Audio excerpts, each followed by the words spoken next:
He's so extra. Yo, you're a fucking hater, man. Let me continue my. She's out of your league, bro. When Tyrese was here, you saw me stand up for your love when Tyrese was here. When he came on here? Did you see that? No. She's way out of Tyrese's league. I didn't see it. What happened? Tyrese came in and I had to check him for talking about you like that. That was mean. Why'd you do that? Because I don't let dudes talk to you like that, especially on social media. Wait, did he say anything disrespectful? Stop. No. Listen, no, it was sweet, wasn't it? very respectful. He's a fan. It was That's very right. nice. He's a goddamn fan. Say it again. Goddamn See, fan. look. You're a fan. Be nice, Tyrese. Let's play nice. We're gonna be April, nice. relax. Yeah, listen. I think she's out of your league, but she's also out of his league if it helps. So, what's my league? What y'all know about my league? I know it's higher than fucking Tyrese and Ebro. Love you both to pieces, really, but no. Look this is the artist she brought out. Look how classy just the artist she puts on are. You know what I'm saying? That's why I said I was gonna wear an ascot and a scarf to try to like look fashion forward if I knew she was coming. Ladies and gentlemen, give it up for Jidenna and Janelle Monae.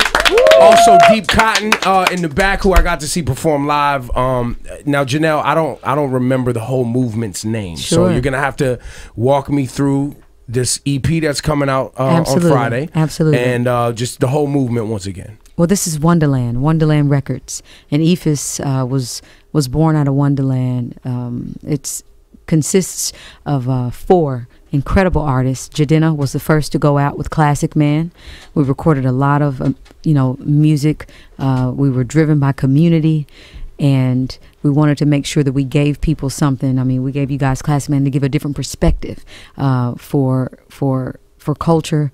And this is Deep Cotton. They're up next. Their single is going to be coming out. It's called Let's Get Caught. And but that's like an alternative soul rock vibe, though. They're rock stars. Yeah. They definitely are rock stars. It's just another side of black men, of black revolutionary men, young men with jamming ass music. And just like, Jidenna came out popping. I'm so proud of what we've done and what he will continue to do.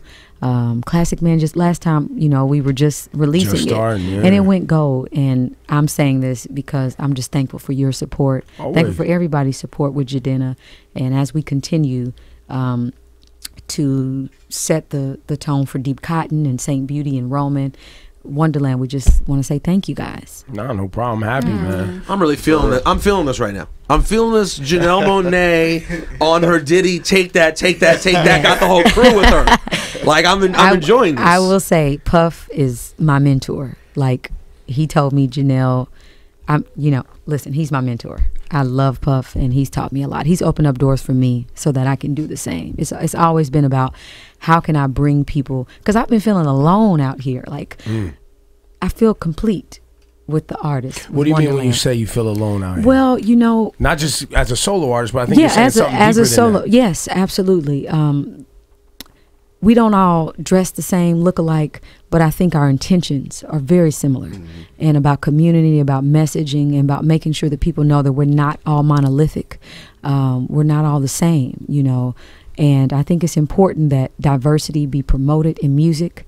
That when I have a niece and a nephew, when they see images of us, they feel like I can be myself. I can embrace the things that make me unique, even if it makes others uncomfortable. And that's what it's about to me. It's a lot going on in the world, and we have to do our part as artists.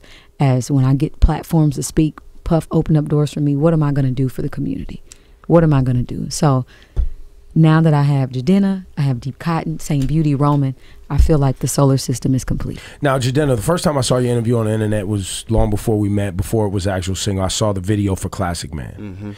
And in that video were images of police brutality and just what was actually going on socially was the initial kind of catalyst for the song. Right. Can you articulate, now that the song's a smash, right? It's a hit all around the country and the world. Articulate where you are currently in, Black Lives Matter, what's going on with police brutality, because I don't want that to be lost, because obviously now that you've become a star, right, you're going to make more records that are going to be about many other things. And the Classic Man message that you initially started with might get lost a little bit as you go on and make more hits. So I want to make sure that that's a part of this conversation too. Yeah, no, thank you. we've been at rallies in Philly and New York, the entire Wondaland Records Absolutely. team. So I don't think the message will get lost anytime soon, because we're on the stage and we're on the streets. Absolutely. A lot of us have a community organizing background or education background. So, you know, every day we're thinking about what's going on in our neighborhoods. It's hard to really even ignore what's going on. Especially, you know, I live in East Flatbush in Brooklyn, and it hits home every day from what I see. I was around when Kimani Gray was murdered, unfortunately. So it's always in our hearts, always in our minds. Classic Man was definitely inspired by that. It was inspired by what was going on in the 60s. As far as artists taking a stand, Harry Belafonte being, you know, one of the foremost ones who was bailing out Martin Luther King for real. I saw the telegrams myself, you know. So King would be like, "Yo, I'm about to be over at this church on this day," and Belafonte would be like, "All right, I got you. How much you need? 50K? Okay, cool." So we see ourselves in the same regard. Absolutely. And we feel a duty as artists of our generation. Absolutely. This is awesome. You didn't expect it, see? I didn't know no one tells me anything, so I don't really know. My main question I have for Jidenna is, are you a little upset with yourself for deciding to come out with the idea of Classic Man because of how much work it requires every time you leave the house? Like, if you come out with me, my first single was Sloppy Man. So you see how I'm living. I love that. That's a good question. Like, how much time do you put in when you're like, damn, I got an appearance? 15 minutes. That's it? I don't take long. The funny thing is that it probably looks a lot more impressive than it is in my actual life, because I have to move a lot and I don't have time to make decisions of what I'm gonna wear. Absolutely. So I try to keep a simple uniform. So do you got that's your natural hair texture? Or you gotta get this is my hair. So you don't. I comb it, but this is my hair. I didn't perm it. I didn't do any of that. Hair color too? This right now this is my natural hair color. Wow. Do you shop for yourself, or do you have a stylist? Because I mean, you guys have a signature style, but especially you. I mean, I can shop for myself, but nowadays I definitely can't. So I have different stylists I work with. I really work with Fear and Fancy, which is my team that works in tandem with Wondaland. So I work with the whole crew. We actually design some of the suits I wear.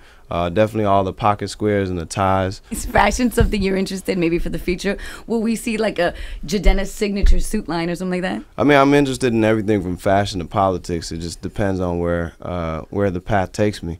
We may see that, we may not. It wasn't something I was interested in years ago when I started wearing suits.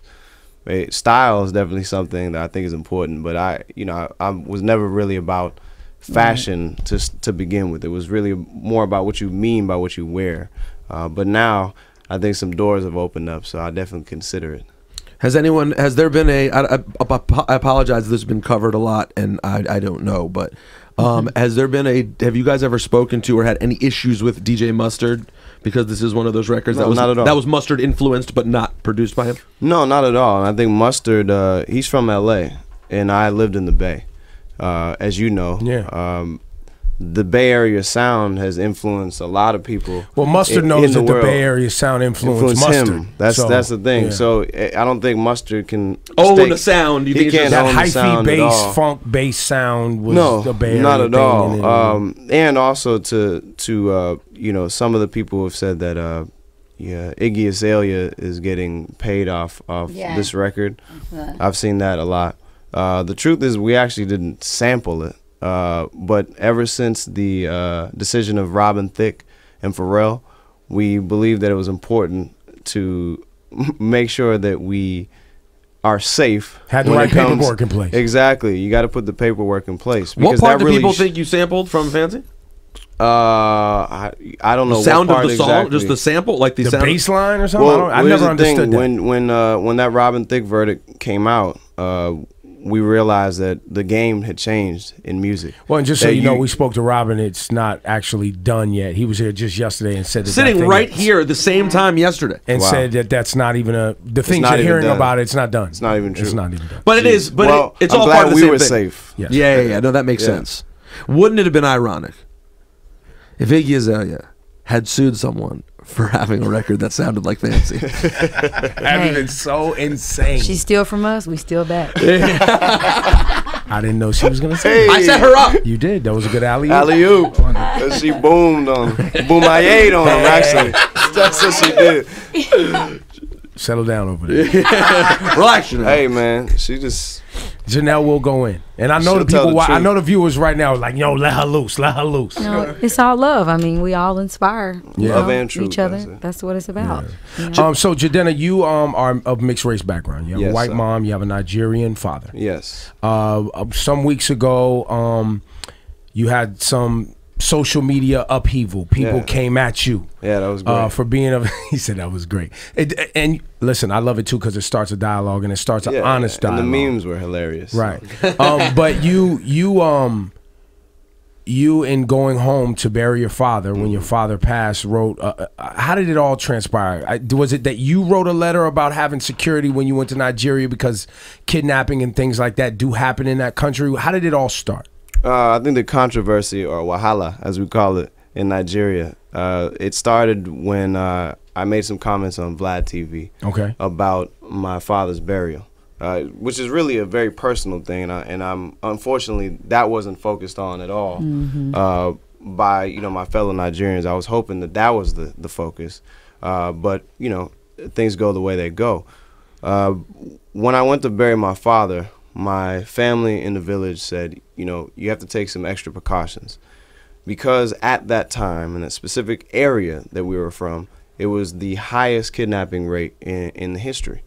So to travel along that road to our village that I know very well, which was already a road that has some challenges and some obstacles in place, my family said, look, you're a foreigner, you're an American, and your appearance, you being light-skinned, or what some people say is mixed, and or we use it interchangeably, but I was referring people to my think you heritage. have money too because of that. Well, because of all that, right? Because you're a foreigner, because you're light-skinned, you have the perception of wealth. And so that's all I was talking about, is that because of that, I had to take some extra precautions, which in Nigeria we call a MOPO, or mobile police.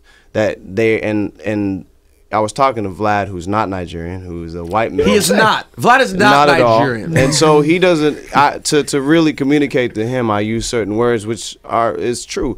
Mobile police don't carry handguns; they carry AK-47s, and they are in military uniform. That's who I roll with just to bury my father. And really, I was just opening up about my own experience, because when I was 5, I was in a armed robbery and a kidnapping with my family.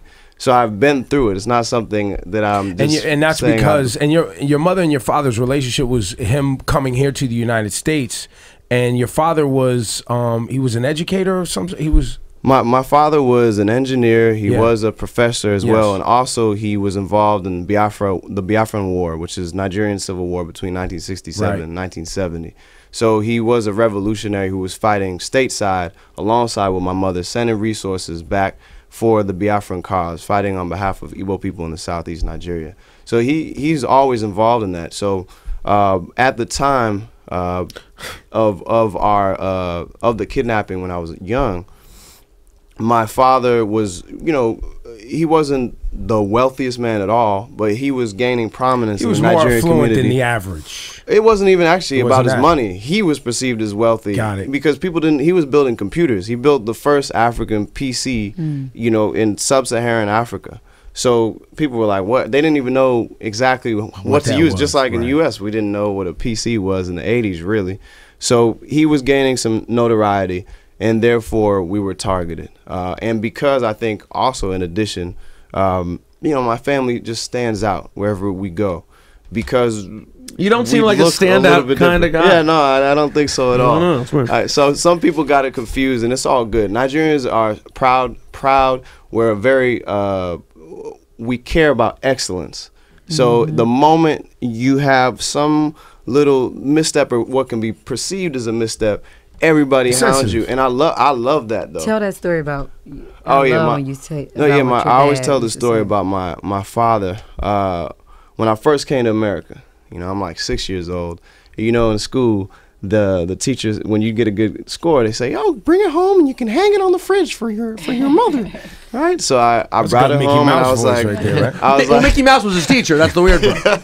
Yeah. So Mickey Mouse was like, "Yeah, bring this exam home to your parents." So I'm bringing it home, like, "Hey, you know," I actually didn't even talk like this. I was probably like, "Hey, Daddy, I have my test for you. Please, can you see this?"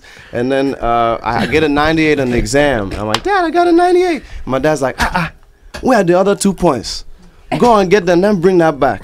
And that's how it is. That those 2 points matter in Nigeria, and that's the beautiful thing. And that's actually what inspired Classic Man. That excellence for me in my personal life comes from being in the Nigerian community as well as the African American community that I'm in, and Wonderland as well. So that all that was inspiration, and I think we cleared up the miscommunication. And then everything's everything's gravy. It was amazing to see Nigerians really try to come for you though. They really everyone comes for ourselves. Now, everyone loves to come for their Jews own. come for their own. And by the way, anyone who comes for their own, I think we are all allowed to say, if it's your own, we're all allowed to be like, "Fuck you, I'm you, leave me alone." We're all allowed. You didn't do that. You went the other way of being really nice and appreciative, but that always happens. Well, I think every culture, even in the black community, like people don't want their, it's uncomfortable having your dirty laundry aired. Right. You know, we can talk about the South community, everybody from religions. We all have to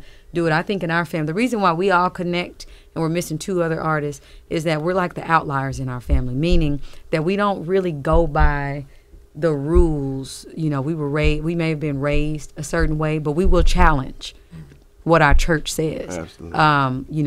Women have to dress a certain way when you enter the church, or you got to do this, or we want to tell the truth. I think that's the great thing about being artists, is that we tell the unfiltered, unadulterated, we tell the raw shit. In our generation's church right now is hip hop, because we're the hip hop generation, but everybody in Wonderland violates that to some degree. I mean, look at these guys right here. Yeah. They violate that. And that's what Deep Cotton stands for. I feel revolutionaries.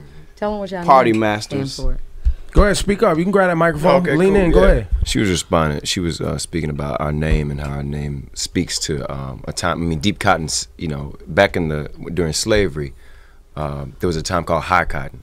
It was meant. It was a time where basically the cotton was very high, and it was a time when slaves would decide it was time to run away and time to get away.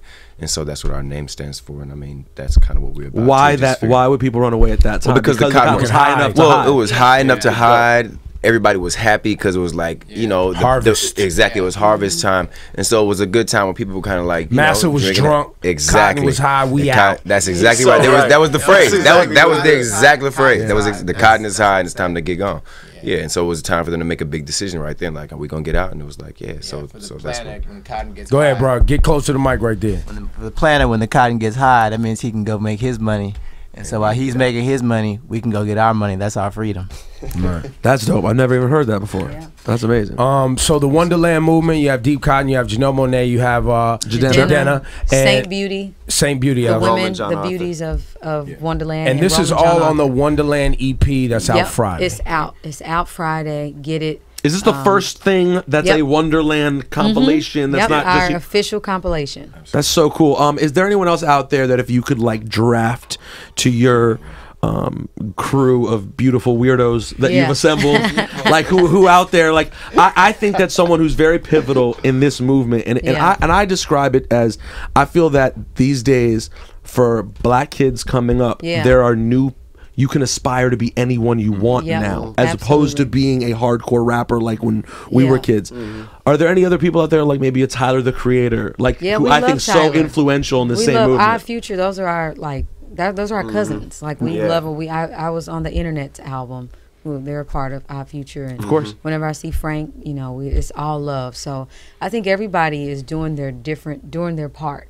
They held down the West Coast, and we're the South to the East Coast, but it is up to us to continue that torch. Would you say Childish Gambino fits into this crew as well? He's family. Yeah. He's cousin Childish Gambino. I mean, Kendrick Lamar. Of course. He's on it. He's on the Everybody. EP. So Kendrick's on here. Wait, time out. So Kendrick, obviously, he's on the Classic Man remix. So that's going to be on the... Okay, that's on there. That's on there. Yep, so when you get it, you'll get Classic Man featuring Chance the Rapper. Kendrick. But I mean, Chance, yeah, of course. we also just put out something for free, and it's called Hell You Talking About, to speak to the times of what we're dealing with police brutality. Community, again, has been at the forefront of this movement. It was a need. We looked at the music industry, and no disrespect to anybody working hard, getting their money, focusing on what they need to focus on, but we saw a lack of voices that were bringing something new, a different perspective, jamming ass music, and a message that people could take home, something that was inspiring and empowering. And we sat down and had conversations about what needed to happen. And so we wanted to make sure that as people are going and they're rallying and they're out on the front lines, that the people had music. I'm gonna read this. This song is called Hell You Talking About. It's out now. This song is a vessel. It carries the unbearable anguish of millions. We recorded it to channel the pain, the fear, and trauma caused by the ongoing slaughter of our brothers and our sisters. We recorded it to challenge the indifference, disregard, and negligence of all who remain quiet about this issue. Silence is our enemy. Sound is our weapon. They say a question lives forever until it gets the answer it deserves. Won't you say their names? And so this is a song, a rallying that cry. When they out in the streets, we want them saying this song, So if y'all can play it, that would be amazing. It's gonna be up on SoundCloud. It's for free, and this is to empower. And this is on your SoundCloud right now, or it's gonna come out when the EP comes out? It'll be out Friday. On Friday. Or actually, it's out in the next hour. We just uploaded it. Okay. Deep Cotton, whenever y'all ready, bring us some music. So they're next. The label should have it. Epic. We're just honored. L.A. Reid. We partnered with L.A. to do this. Shout out to Sylvia as well. Yeah, working and hard. Sylvia Rohn. L.A. did Outkast, and he did so many amazing artists. And so to be able to have his support behind this movement and him believe in all the artists and give me an opportunity as a record label exec to put together something that I think the world needs to see and needs in their lives. I'm just very thankful and honored, and I just want to make sure that I let you guys know that we appreciate y'all's support. We can't do it without. This is I didn't have this whole picture put together in my head before this interview, to be honest. Okay. Like I knew you had him. Right. I know what you stand for, and I know who you, and that's the main reason I loved you. Dare. Yeah. Don't worry. Don't try to love her now. No. I love her now. I loved her when I came back from South by, actually, bro. Before you were even in the picture. Wow. So when I saw her, when I hosted that show. Anyways, I love you. But now that I see like what the whole movement is, very exciting. I feel like the white lady in Malcolm X who comes up to Malcolm X and she's like, "What can I do for the movement?" He's like, "Nothing." That's me. I'm the white lady on the steps. Listen, we need all the help we can get. Talk close to the mic, Janelle. We need all the help we can get. We live in the United States of America. Yes, we have President Barack Obama, and we have, but women still have a hard time, and that's going to be on my album. I'm going to speak more about the challenges and wage equality, the oppression that we as women, and being a black woman, but I'm not going to allow that to stop me. So whatever help, if you want to open up more doors for young black females like myself and young men who represent. I will hold the door open myself. Open the door for us. Open the door. When you're in these meetings, play our music. Please. Play our music. Get our faces out there, because the world is changing. The world is changing. It's not going to be predominantly what it is right now. And so we need to get with the program early. Yo, Ebro. Chill, bro. I can see this. I can see the hearts floating in front of I see the twinkles in his eyes. You see that? He's like, you got the emoticons. you're gonna float to her. You're gonna float across the sky. As I should. As I should. No, I'm touched. I'm moved. You ain't Thank touched you. yet. Okay. Anyway, Let's wrap this up. it was a good interview.